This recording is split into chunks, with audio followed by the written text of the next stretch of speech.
this week, the Wheels of the Farm Journal bring us out here to Kiserian area, this semi-arid environment where we visit Kikaboni Farm. Now, if you thought you've seen it all as far as farming innovations is concerned on the farm, then you thought it wrong. Yes, that's right. So today, we are going to bring to you an innovation that has revolutionized how agriculture or farming is done in arid and semi-arid areas. Yeah, it makes it possible for you to farm without using soil and recycling water to support life on the farm, from fish to crops to animals. It simply makes it possible to use the ecosystem on the farm feeding off each other. And that's right, Simon, the inventor of this system, is going to speak to us later on about the inspiration behind the system, what solution it comes in to solve, and its impact both to the environment, socially and economically. And yeah, before Simon comes to speak to us, let us meet Biketi Simiyu, who's going to take us through the application of this system here at Kikaboni Farm.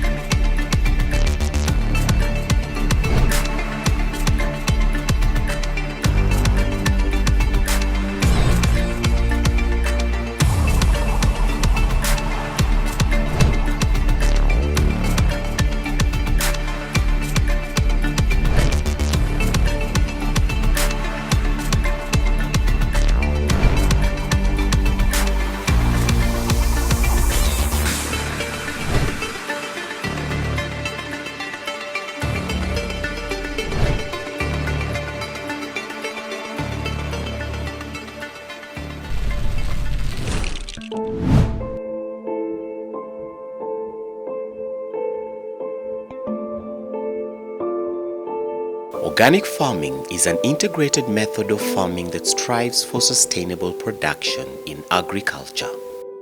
Organic farming avoids the use of synthetic fertilizers, pesticides, antibiotics, genetic modification, and growth hormones. This concept was developed in the early 1900s by farmers who believed that the use of animal manure, cover crops, crop rotation, and biological-based pest control resulted to better farming system.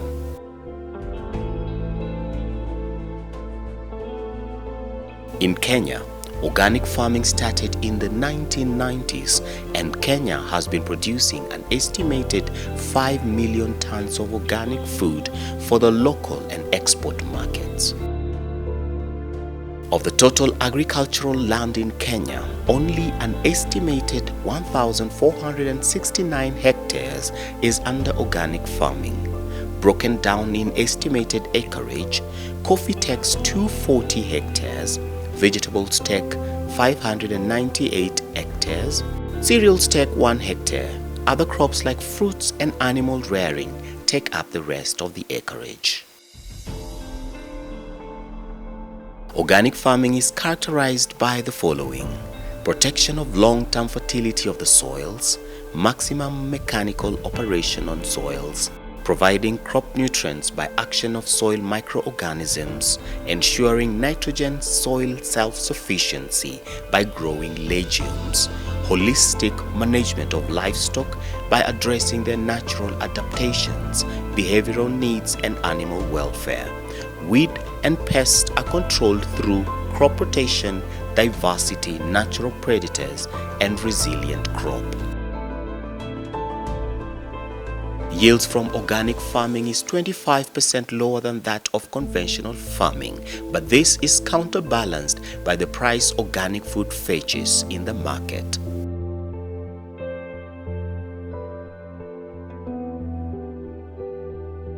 Most of the organic farming in Kenya takes place in the central region. Other areas with potential include the coastal, eastern, western, Nyanza, and parts of Rift Valley regions.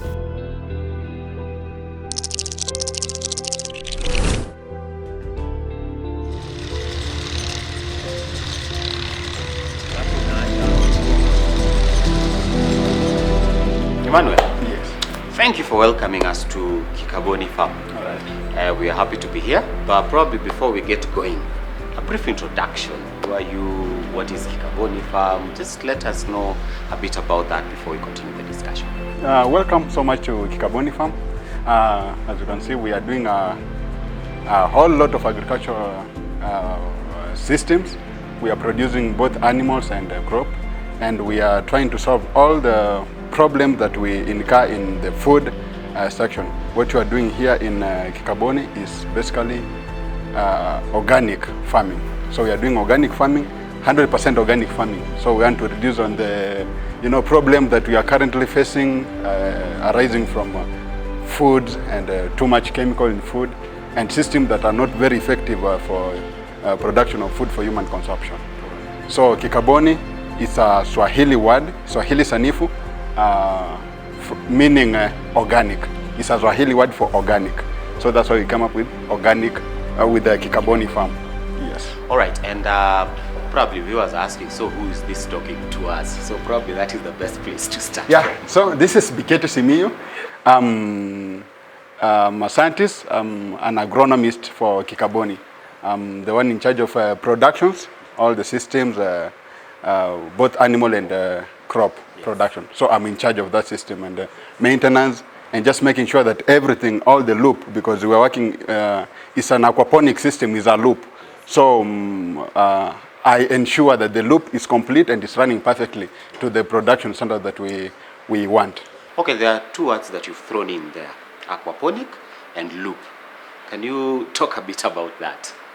Conventionally, people are used to hydroponics. Yes. Yeah, that's what is known. Everyone all over the world, they know hydroponics. Yes. Aquaponics is a very new term, and I'm sure this is the origin of the word aquaponics, this farm.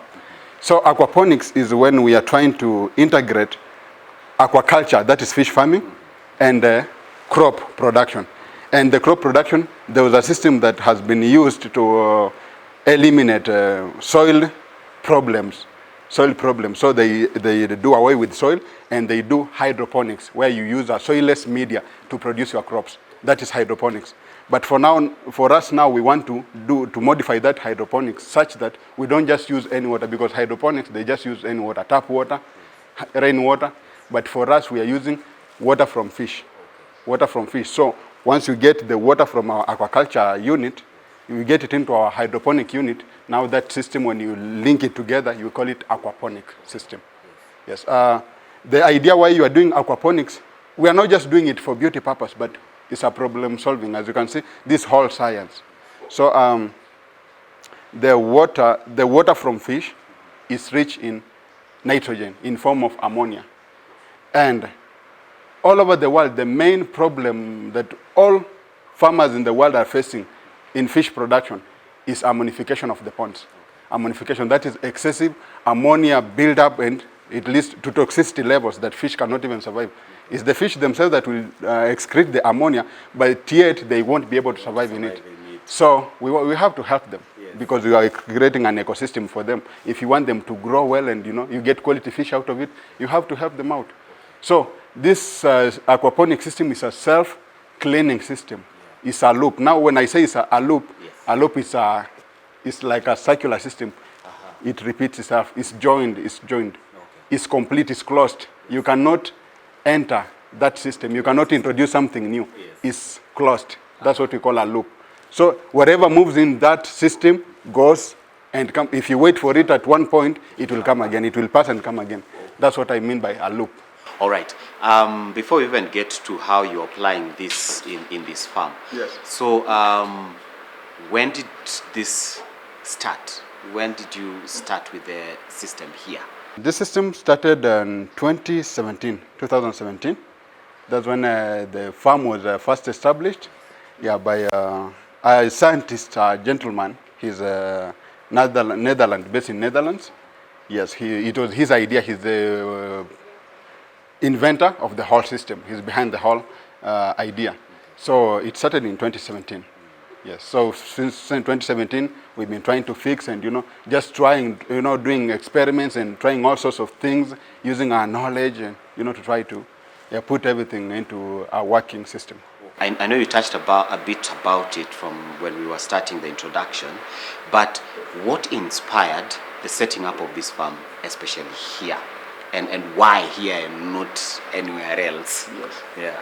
First of all, we need to understand that this system is, like I had mentioned before, is a problem-solving system in agriculture.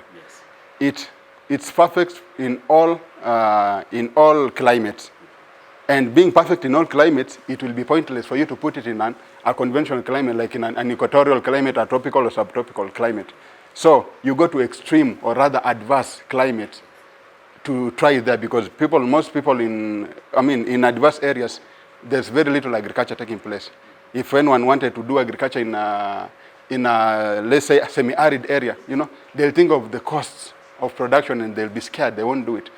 This is a system that will do it there, wherever, even in hot deserts. This system is perfect. So we put it here in Gong, Kiserian, because this place is a semi-arid area. The climate here is dry, hot and dry. It's a semi-desert. Yeah, I noticed when we were coming, the place is a bit dry, and you can't do conventional farming. Yes. You cannot. So now, I think we need to now get into the application of the system. How do you set it up? How do we apply it over here in this farm? Okay, maybe I'll take you through the system. So as we are standing here, the blue tanks, this is our aquaculture center. This is where we do our fish. Yeah, right now we are doing tilapia, the normal fish. But later on, we want to introduce even other. We want to even do sea fish here. So that's our next project. Okay. We'll do all sort of aquatic life in this system. So right now, these tanks are our fish ponds.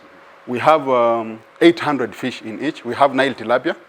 Yeah, the two on my left, these are female fish, female tilapia. On the right, those are male tilapia. Yes. The different ages. These are our oldest. Then next, that's how they go.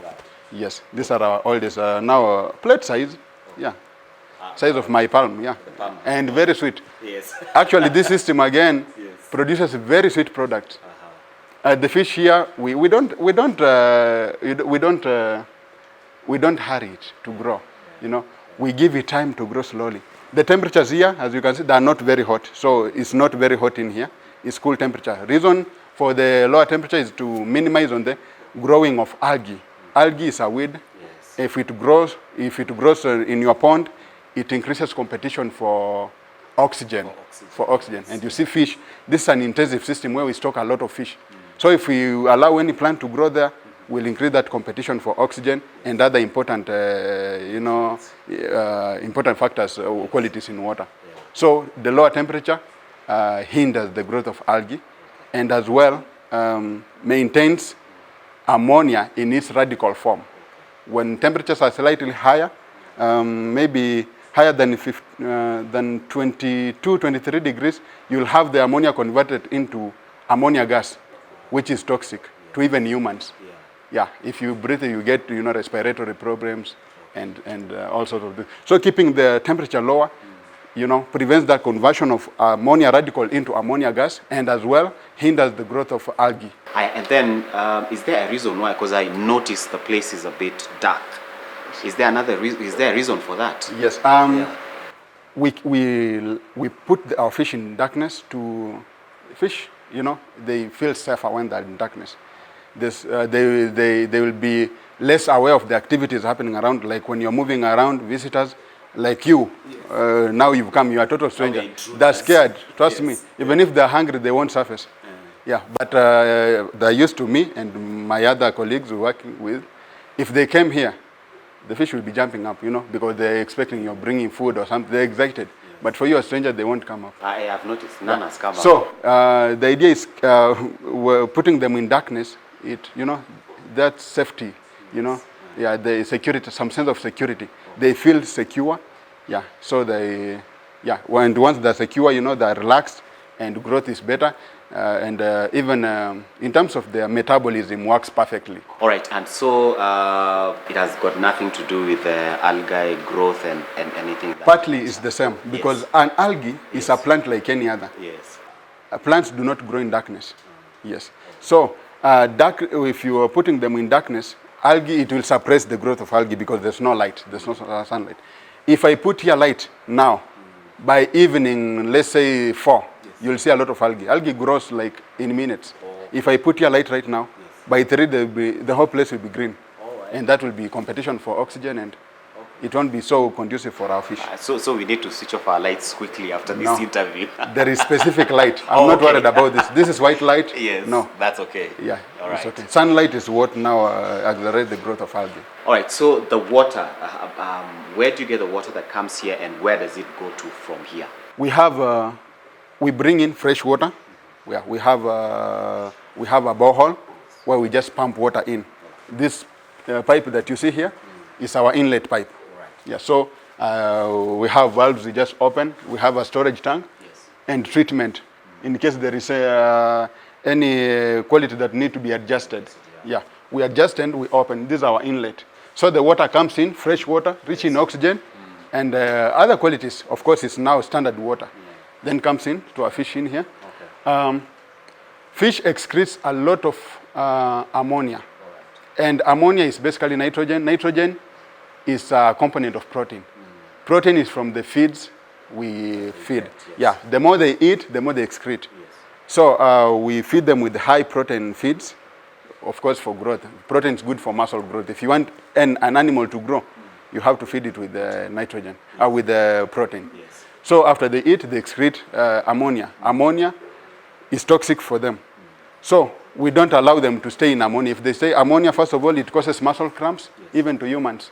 Excess ammonia causes muscle cramps. Same to fish. They'll have muscle cramps, so they'll be uncomfortable. 2, it inhibits enzymatic activities. You know, they won't be able to carry on with their normal metabolism. So what we do, we have to facilitate them by cleaning the water, getting rid of the excess ammonia out. So we have the outlet pipes under, the red valves. We open them occasionally, maybe, once or twice a day. So the water in here, after it has a lot of ammonia, we open, it gets out. We have a treatment sump, some sort of underground tank, where all the water collects. Then we have all the quality parameters, we test them from there. Yeah, I do it, we have a software system. We have installed machinery. We have appliances there. We have the machinery electronics for EC, that's electrical conductivity. We have salinity. Then we have hygrometer, hydrometer, all those to test the water quality if it's good enough or suitable for fish. So I just check on my computer, I see the graphs. If there is any deviations, then I note there is a problem. I go and I just do the necessary adjustments. Yes. Yeah, so I know you're going to take us through that system after the water's left here. So I think at this point, we would just probably see what happens at the fish pond, and then we would go into the pond. All right. Where the water goes to. The water goes into the tank, like I said. After adjustments of all the parameters, then we pump the water into, we have a biofilter. This tank you see here, it's a biofilter. It's a special system where it gets rid of all the excess waste, solid waste and chemical waste, all of them. Excess ammonia, it's just about the right environment for conversion of excess ammonia into nitrites and nitrates. Those are less toxic forms for fish. So this machine, it's equipped with that facility and the right chambers. It has several chambers that facilitate the conversion and all as well getting rid of the excess ammonia. Yeah, getting it away from the water. Then it has an oxygen pump. As the water comes in through the top, the oxygen pumps from the bottom. And you see oxygen is light, so it will rise. So it will meet in the chambers, and now the water will be aerated, as well filtered, and excess ammonia gotten out. So then the water will now be pumped. It will flow. Actually, it just flows through these pipes. Yeah, this pipe. Then this pipe has compartments. This is a UV system. In case we have in case I detect any problem in our fish, maybe fish floating, dying, it could be a disease, it could be an infection. So of course, if it's a disease, it has to be massive. If there is massive But otherwise, sometimes fish bully each other. You can find one or two floating. That's very normal. Okay. Yeah. If I suspect there is any problem of fish looking funny, behaving funny, maybe it's an infection. Yes. And you see, you cannot put chemicals in water to treat fish. So what I do, you have to sterilize water or kill all the microorganisms in the water. So that water, if in case I've noticed there's any problem, I'll turn on the gun for UV rays, and I'll open here. Then close for this one. So water will be coming and passing through the system, UV system. It will be sterilized, and it goes all the way and flows. Yes, now the water will be safe. All the germs will be killed. By the end of the day, all the water will have passed through the system, and the germs will be dead. So the fish will regain. Yes. So now here, now the system is complete. Yes, this is the system now. It's complete. Okay. Filter, deamination. Yes, that's the process of getting excess ammonia. Aeration as well. Yeah, then aeration, yes, and killing in case of any germs. Then comes with the UV. Yes, and goes back into the fish. Stays there again. Of course, it will get again ammoniated. Then again, the cycle. Now the cycle goes. That's what we're talking about, the loop. So if I'm getting it correctly, so the water from here goes out into a collection point, Yes. where you check the parameters and ensure that everything is as it's supposed to be. Yes. Then at that point, it goes through some, it goes through plants where we would go a bit later. Now the bit of plant I had not put. We have valves there too. Okay. So in case I don't want to use the UV system, okay, I only use the UV system in case I detect any problem with the fish. Okay. Yes, if the fish are dying, maybe floating or something, that's when I'll use this system. Others, and in fact, I've never used it so far because we are trying to take good care of the fish. Plus UV, I mean, that's too much. So we are trying to be as natural as possible. Okay. So I look for natural remedies. So the water, what we are doing now, we don't like when we deaminate it from this system, because now that one will be wasting the ammonia. We will not be utilizing the ammonia. Ammonia is toxic, it's not so good. It's not good for human, not good for plants, not good for fish. But now there is a way you can utilize it. You convert it into nitrates and nitrates. It's a natural process, actually. Yes. You don't need to put much input. You can buy some bacteria, the bacteria Azotobacter, Nitrobacter. You can buy them, and they'll facilitate the conversion. Yes. But then you can do it the natural way. So we have sieves, we have pipes that we have joined to the outlet. Yes. So we just open the pipes, the valves, and this water, instead of going to the sump, the collection underground tank, like I told you, it goes direct into the hydroponic section, where now we have grown our hydroponic crops. So it goes in there, into the basins. I'll show you the basins, and the crop you've grown on top of those basins. So they will get the ammonia under the right temperatures, of course, in the mornings and at night. When temperatures are low, ammonia is converted into nitrites and nitrates, which are now fertilizer for crops. We don't use inorganic fertilizers on this farm. We don't. And we don't actually even use fertilizer. Fish is enough. If you see, our crops are very green, and because of ammonia, excess ammonia from fish, and that is organic. Yeah, so we don't supplement, we don't put inorganic fertilizer. So our crops are able to get their nutrients from the water that we are growing. Then after now they have gotten the excess ammonia out in form of nitrates, the water is now less ammonia. It can go back, and we pump it back into the fish. So it goes, it's cleaned in the hydroponic section, then we pump it back, it comes into the fish when the water is less ammonia and less other maybe elements that are not suitable for fish. Then you come back. Then after it accumulates again, it goes back. So that's the loop I was talking about. All right, so that is the system whereby now the water comes out of here, goes through to the traps, the trays at the hydroponic section. Yes. And then from there now it comes back. Yes, then it comes back when it's now good better quality than it left. Okay. Yes. And then now in case there is a problem, that's when we use the filtration system Yes. and the treatment system. Yes. All right. But then occasionally, of course, fish excrete, it has solid waste. Yeah, solid waste, it can block the pipes. So in case I want to get solid waste out of the system, I also use the biofilter. So that solid waste, I filter it, it will decant down. There's a chamber where it settles. It decants. Then now clear water goes back. Then now the solid, I have a greenhouse. I'm doing very organic tomato. Yeah, very organic, and they're very nice. I can't stop eating them. Very nice and very sweet. So I open a valve, and all the solid waste, the fish waste, flows, and it's supplied to the greenhouse through drips, just like a normal dripping system. But now my drips have made them slightly bigger because it's solids. Yeah, it's semi-solid. Like porridge. Yeah, kind of. Yeah. Okay. So I stir it, then it goes in. I don't even use anything in the greenhouse.